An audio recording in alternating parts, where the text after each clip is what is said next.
husband की age है 46 and wife were around she was around 35. Okay, so it was a huge difference. 35 34 she.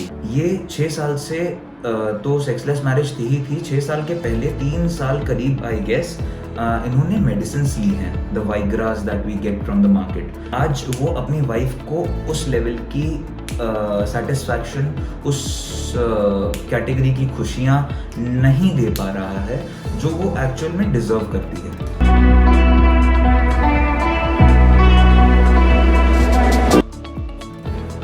Hello guys, आज हम एक ऐसा case discuss करने वाले हैं।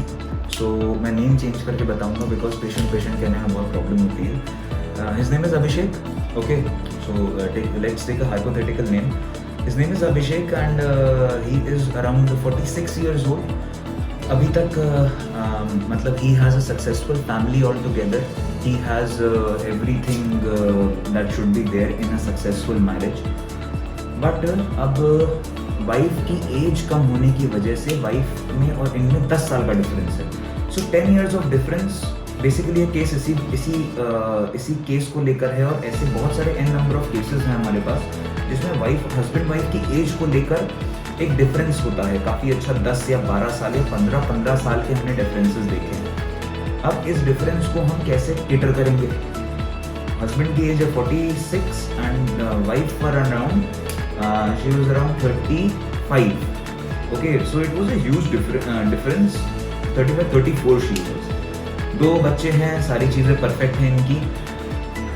गड़बड़ कहाँ पे हुई? वो मेरे पास क्यों आई? सबसे पहले गड़बड़ यहाँ पे होती है जहाँ पे हस्बैंड अपनी एज से ज़्यादा होने की वजह से और अपनी कुछ प्रॉब्लम्स को मतलब एड्रेस ना करने की वजह से आज वो अपनी वाइफ को उस लेवल की सेटिस्फैक्शन, उस कैटेगरी की खुशियाँ नहीं दे पा रहा है जो वो एक्चुअल में डिज़र्व करती है.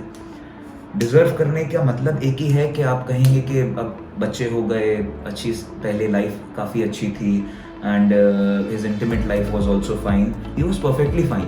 बट सडनली व्हाट हैपेंड कि 6 साल से ही that very good marriage changed into a sexless marriage again. 6 साल कोई भी एक्टिविटी ना होना सबसे पहले तो नॉर्मल नहीं होता. दूसरी बात ये है कि let me get his reports also so that हम ज़्यादा अच्छे से उस चीज़ को बात कर पाएंगे. Yes, this case was all together into medicinal dysfunction. ये 6 साल से तो सेक्सलेस मैरिज थी ही थी. 6 साल के पहले 3 साल करीब आई गेस इन्होंने मेडिसिन ली हैं, the Viagras that we get from the market. वो बहुत अच्छा काम करें, he was able to do everything. But धीरे धीरे इनकी हेल्थ घटती चली गई.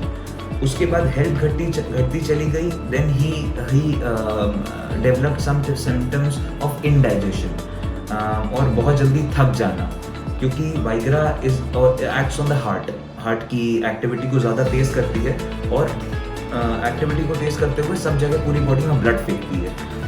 In turn you get an erection, in turn you are able to perform, in turn premature की प्रॉब्लम रहती है उसके साथ भी, लेकिन ठीक है, न परफॉर्म करने से बेहतर है कि परफॉर्म कर लेना. ये चीज़ें हमने इनकी देखने के बाद में मेडिसिनल डिसफंक्शन का केस निकल के आया because all the test that we ran सारी की सारी डीरेंज्ड इनके वाइटल्स आ रहे थे. अब वाइटल्स डीरेंज होने का मतलब ही एक ही है कि भाई कोई ना कोई मेडिसिन का ओवरडोज हुआ है. तो मेडिसिन का overdose he told me in the counselling sessions कि सर मैंने ऐसे 3 साल पर डे लिया है. मैंने कहा चलो ठीक है.